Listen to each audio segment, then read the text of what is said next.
Yes, Dr. J.P. Narayan, I'm sorry that I had to wait for some time. Yes, thank you. Honorable Yes, Speaker, I think there's a lot of gloom in this room as well as in the country about our parliamentary democracy. So I would like to start off with something positive. In some ways, we haven't done badly at all. I think it's important to remind ourselves of that before we berate ourselves and our democracy and our political institutions. Of course, there's much that's wrong. But if you go by 4 yardsticks that really allow us to claim to be a functioning democracy, I think we have done pretty well.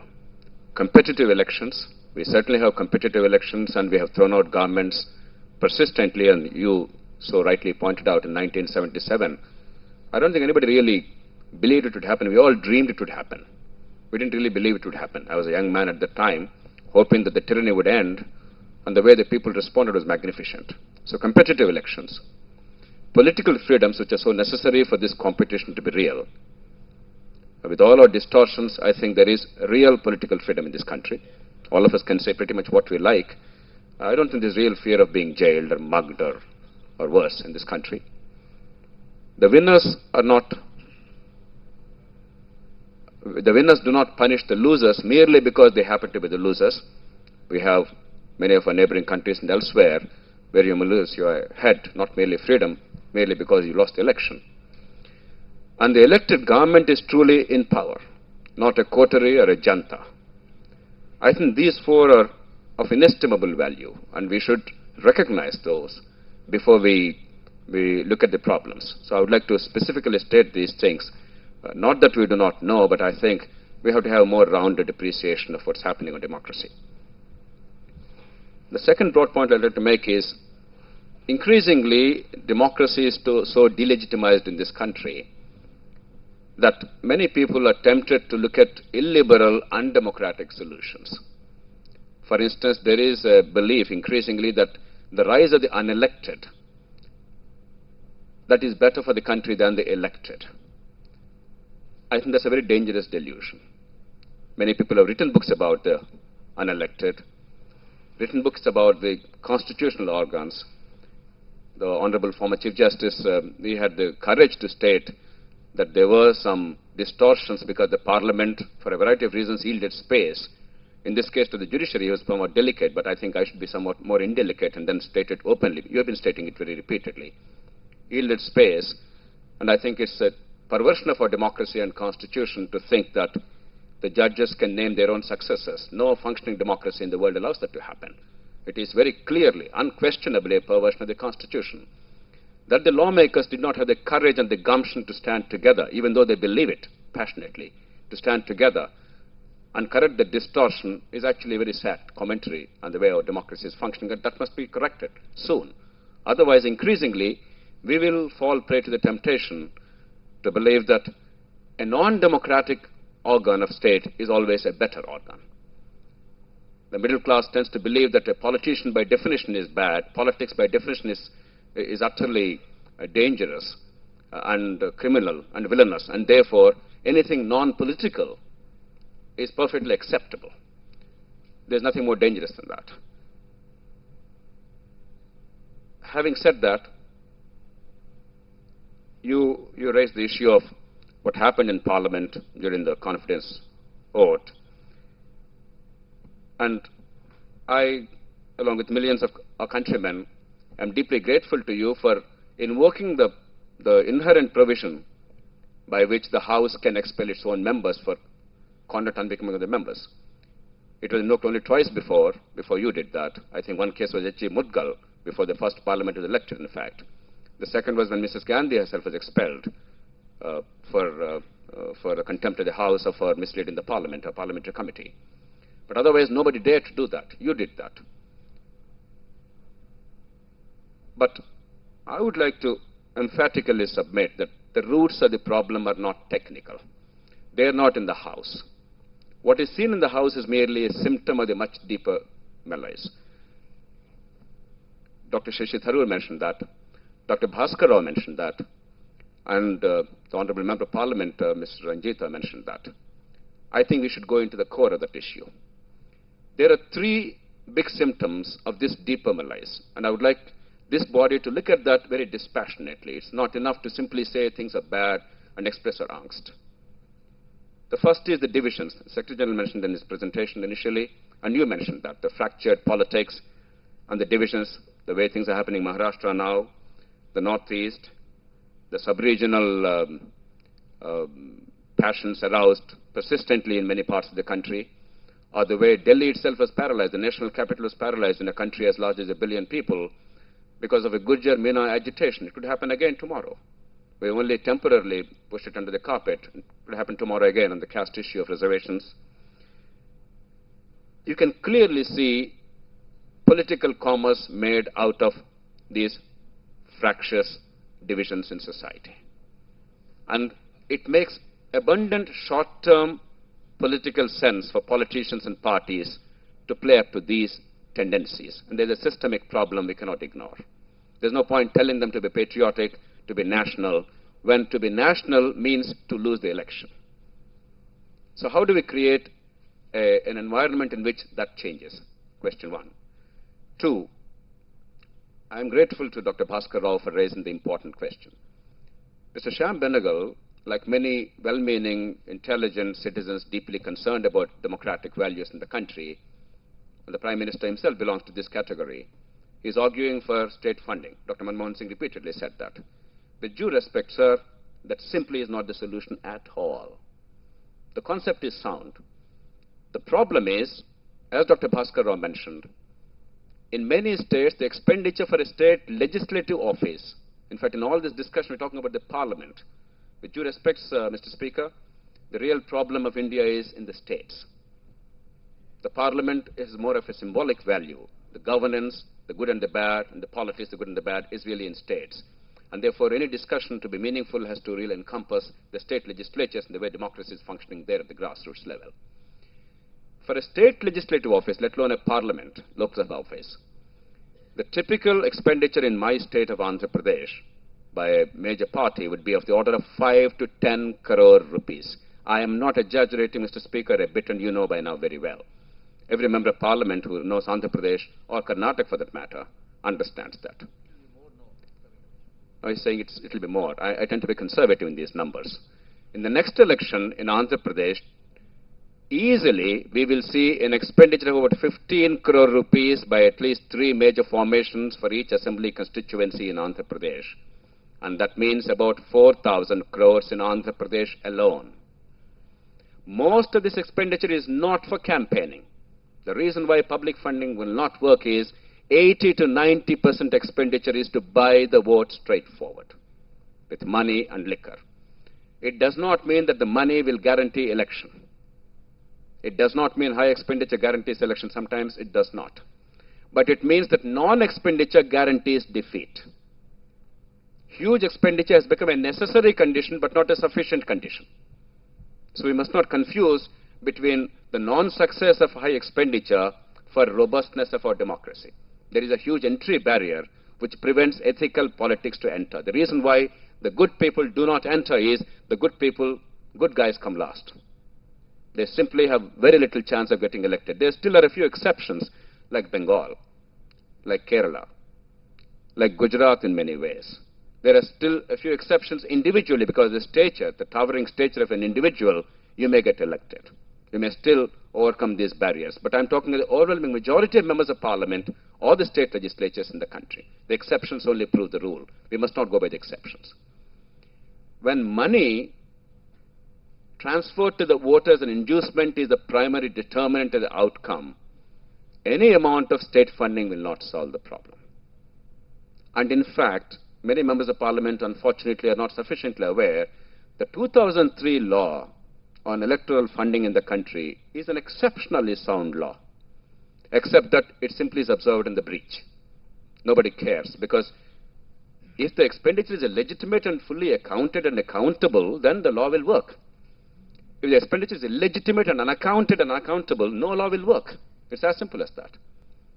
And there's an incentive now to not operate that. And even the provisions of the existing law, like for instance, free television time. Dr. Bhaskar talked about the perversions of democracy in the United States and the huge television expenditure. And Barack Obama spent millions of dollars in 1/2 hour just 48 hours ago to go to the nation. Now, in India, the lawmakers have taken care of that by guaranteeing free airtime in public and private channels for recognized political parties. What happened? The rules have not been changed in order to make this simple rule operational, even when the parties have something to gain. It's an amazing development. Even after the law was enacted in 2003, we still have not framed the rules, and therefore the law is inoperative to this extent. India is one of the few countries that gives 100% tax exemption to the donors of political parties. And yet, 95% of the funds to political parties or to elections is unaccounted because nobody finds it convenient. Because the expenditure is not legitimate. And that's not what wins elections. This is all for the theoreticians and for the reformers and for the nice guys in the country, not for real politics. Therefore, we must go deeper into these issues of money and the distortions of money, power, and politics, resulting in the behavior in Parliament that's merely an external symptom. Deep inside there's cancer. This headache will not be solved by merely cutting off the head or thinking of some Saridon or some analgesic. The third, of course, is freebies. It's not merely that I give money during elections. Increasingly, the members of legislature and the parties in power and opposition, they have realized that the state money itself is there as an inducement for the vote. Even if you take away a big part of that cake for private gain, you can still give a significant part for 2 rupees rice, free electricity, free color television. Which other democracy sees a color television being given free and being accepted as the norm? It's not even part of the constitutional duties of a government. At least rice, you can claim that there is a reason why the poor should be supported, at least for the time being, though it's not a solution to poverty. But color television, and yet the system did not have the gumption to stand up and say, Mr. Karunanidhi, distributing television is no part of the state. The Election Commission has no guts, and I don't know what the Supreme Court is going to do. I hope the Supreme Court will say, at least this is a corrupt electoral practice, because we've not gone too far. Tomorrow I'm waiting for a day when a party will say, I will distribute 5 bottles of liquor every month to your family if only my party is elected to office. Why not? How is it different from a color television? Therefore, the freebies. Now, how do we address these issues? Some people mention the question of incentives, Mr. Speaker. Dr. Shri talked about the larger systemic issue, and I agree with him that there is an imperative need for clearer separation of powers. But I am much more practical than Dr. Tharoor. I know it will not happen for quite some time, and also know that at the national level, there probably are very sound reasons why it cannot happen.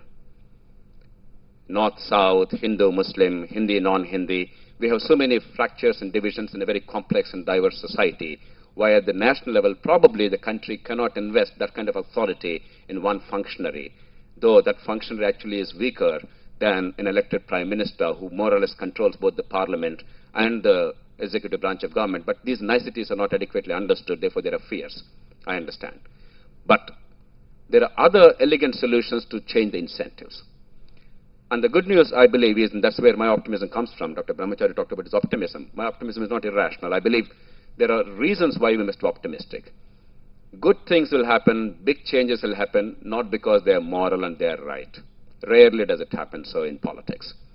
Good changes will happen when the politicians in office realize that there is a vested interest in such change, and incidentally, there's a benefit to the nation.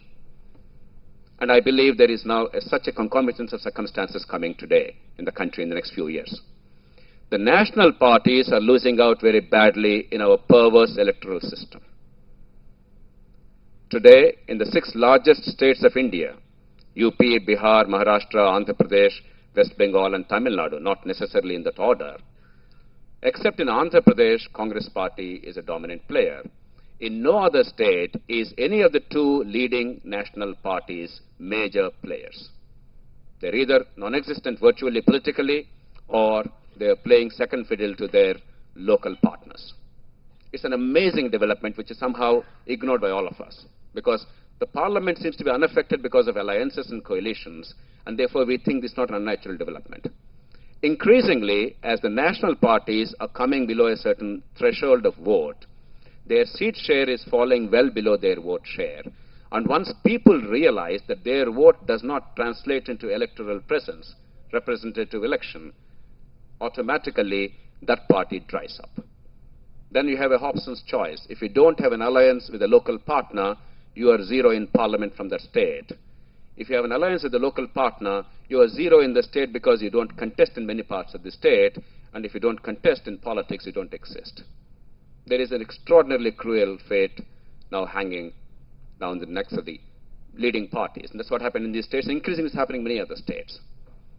Therefore, the major parties, the national parties, have now a vested interest in looking at a fundamental change, not for the country, but for their own sake.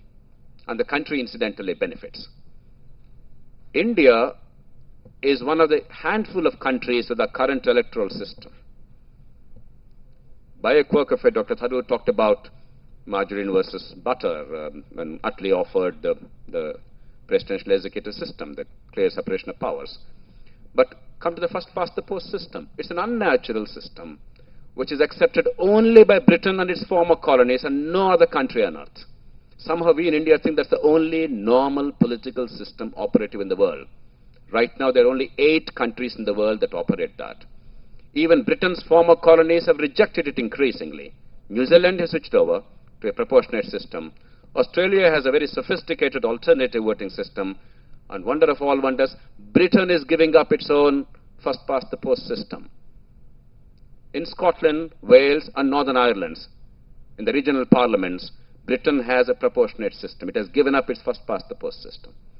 In London City, 20% of Britain, the mayor is elected by a direct election.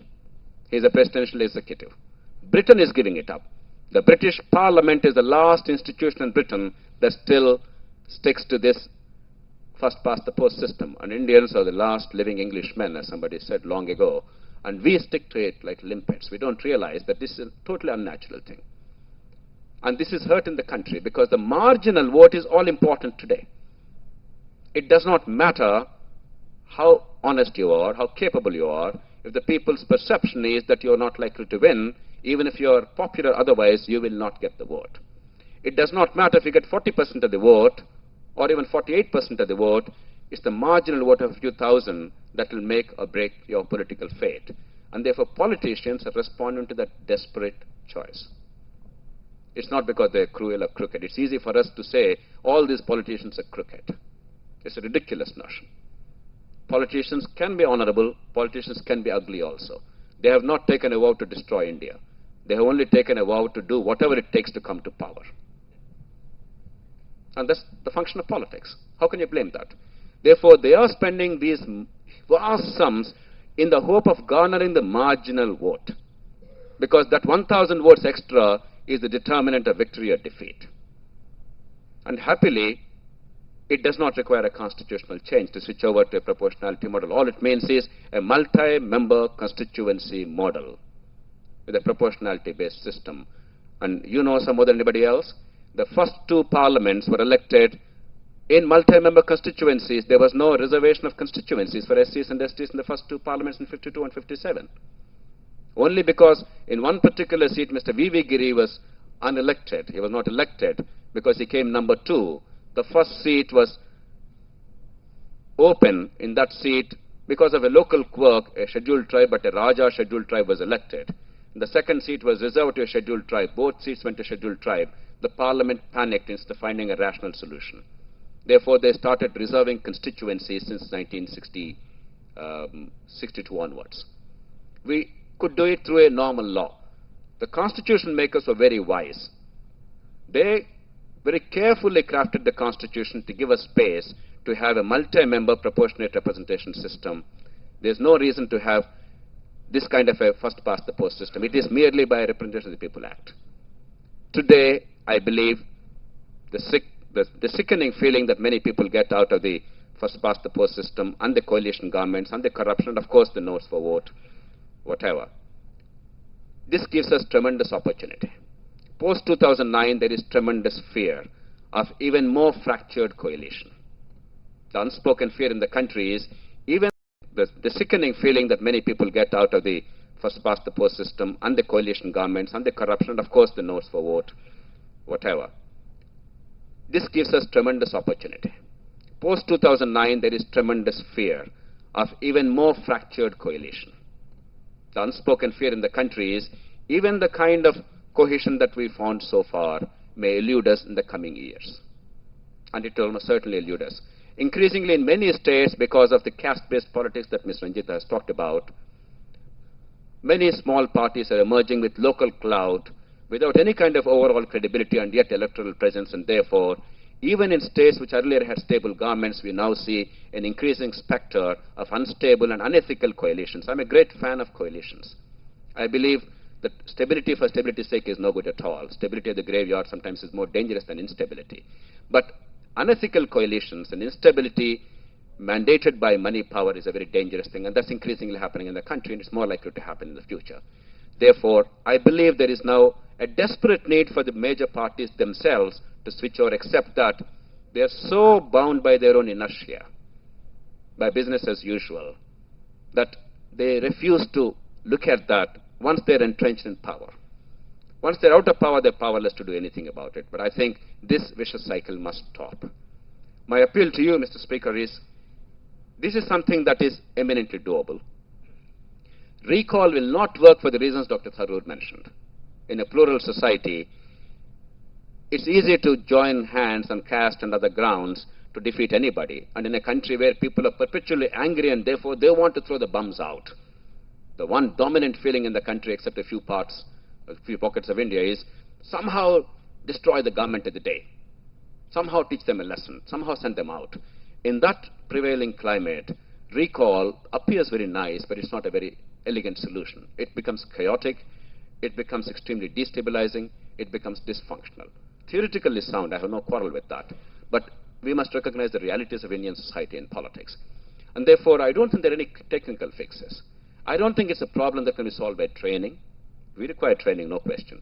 I don't think it's a problem that can be solved by another typical middle-class fashion statement that if only there are educational qualifications for members of parliament, as if members of parliament are uneducated. The truth is, 85% of them have degrees. And in a country like India, I don't think degree really matters. If a degree really is made a prerequisite, another 15% will definitely get degrees. That's not a big issue. It doesn't change India. The truth is, the current electoral system does not allow space for decent elements to enter politics unless you are the son and daughter of an existing politician, unless you made tons of money, very often illegitimately, sometimes could even be legitimate but unaccounted, and unless you are a criminal. And therefore, bemoaning that politicians are behaving the way they're behaving doesn't really solve a problem. I think we have to look at the electoral system. And one last word, Mr. Speaker, sir, we could have hopefully a more meaningful dialogue rather than this monologue. I'm ashamed of this monologue. The party system. Ms. Ranjita talked about how the party leaders egg them on. Now, if she persistently disobeys her leaders, and in fact, if what she said today is revealed in public, I fear for her political future. There is a realistic chance that she will not be renominated if she is such a rebel in the party. Now, no sane country can allow our best material to be at the mercy of the political leaders, often unelected, anointed, and sometimes anointed by succession, hereditary succession. It's a disgrace to this country. We must, and I passionately believe this, unless you transform political parties, you cannot transform politics of India. Political parties may not be mentioned in the Constitution except in the 10th schedule, but political parties are overwhelming reality. They determine the shape of events. It doesn't matter what you discuss and I discuss in Parliament, frankly. All it matters is 10 people in Parliament, the leaders, they must be convinced. The 2003 law incidentally came about not because Parliament deliberated or even understood, I dare say, because 10 key people of India, they understood it was in their best interest. They did it. The big changes in India never happened because the Parliament deliberated. I mean no disrespect to India. That's the way we function. We are almost a lawyer jirga. And after the 10th schedule, we actually became a lawyer jirga. It's no longer of any consequence what you discussed there. You have to raise your hands or else you're disqualified. Now, I can understand the 10th schedule, and I'm a great fan of anti-defection provisions. I'm fully in agreement with that. I can understand those provisions being applied when the confidence or no confidence motion is in vogue, or the finance bills, or are the ones debated because the government's survival depends on that. But For a Muslim women's bill? For an ordinary bill of parliament? For a nuclear agreement? For something else? How can the parliament function? What is the purpose of the deliberations? We have now constrained too much because we have no faith in our parliamentarians. The party leaders use that very skillfully to tighten the grip over the party members, those in parliament and outside, those in legislation outside. We have to look at 10th schedule. Make members of parliament free people who can speak out honestly, even against their own leadership and their views if necessary, except that they should not have the power to undo the mandate of the people. They cannot bring down a government without the sanction of the party or the people themselves. Except that for that one injunction, the members of parliament and legislature, we must give them due respect. One last word, Mr. Speaker. I entirely endorse the committee system, and you mentioned quite rightly that the committees work pretty well. But the committees are not empowered in India. Woodrow Wilson said long ago that Congress in session is Congress on exhibition.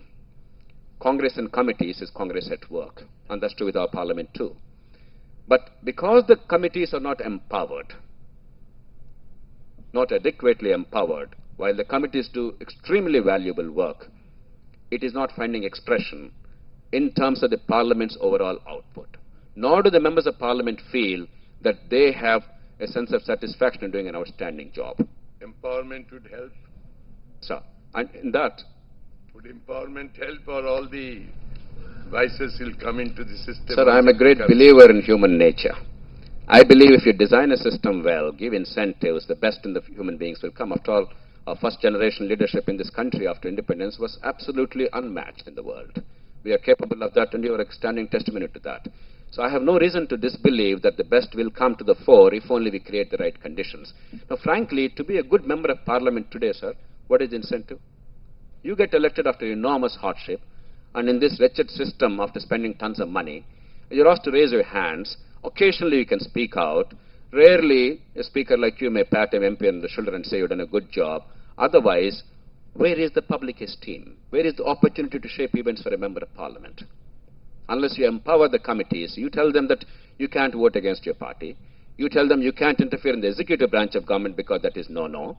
That is improper. You can't telephone to the Thanadar and tell him that, look, release so-and-so, or interfere in a contract for a commission or a tender or whatever, or a transfer of an official. What does the member of parliament or an MLA do? It's all nice for us to say, you should not do this and that. And I'm one of those who keep saying, remove the 2 crore rupees for MPs each year. It's fundamentally wrong. All this is true. But what is the legitimate space for a member of parliament in this country? Or an MLA in this country? If you don't have a legitimate space, if there is vacuum, what happens? Power abhors vacuum. Abuse of power becomes endemic. Therefore, empower them, not only in demand for grants, but also in all public policy matters, in overseeing legislation and its implementation. You have the 1995 law, Delhi Rent Control Act, enacted by the Parliament of this country. Until today, the executive branch of government, despite several successive prime ministers and governments, did not see it fit to implement that law. The law is simply not implemented by the guise of not creating the rules. What kind of a system is this? What self-esteem can a member of parliament have? The parliament has a duty and a right to haul up the executive and say, look, why did you not do it? I want you to do it when so-and-so did. That's the will of the parliament. It's violated by the executive branch of government. Subordinate relations is an excuse to undermine the parliament. Similarly, the key appointments in the country, let there be a process of confirmation by the parliament, or the appointments are suggested by the government, let there be a public hearing. Let there be a confirmation by the members of parliament. Of course, there will be a lot of mess. It will not be worse than today.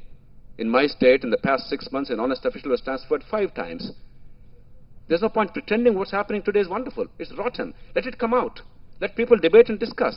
Let members of parliament, state assemblies, let them have the opportunity to question this. And there'll be decent people to change this. Then parliament becomes attractive. Assembly becomes attractive. You make it unattractive except by abuse of power. You make honesty incompatible with survival in public life. And then we lament that good people don't come in. Why should Mr. Narayan come into politics? Unless he's insane. In this country, we created such conditions. Some of us are insane. That's why... him to come, he is not insane.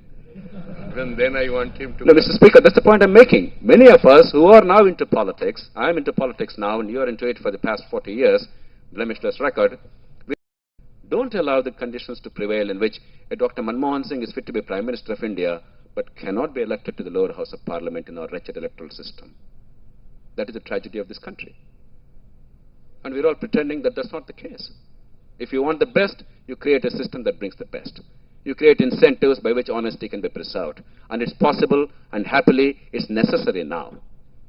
Mr. Speaker, before you demit office, because you have made what I hope is not irrevocable, an irrevocable commitment that you will demit office out of anguish, out of disgust, because you're tired and exhausted, and God knows that you've earned that right to be tired and exhausted. But before you demit office, please make this the central plank. There is a realistic chance of this happening, and this is the window of opportunity for this country. Thank you.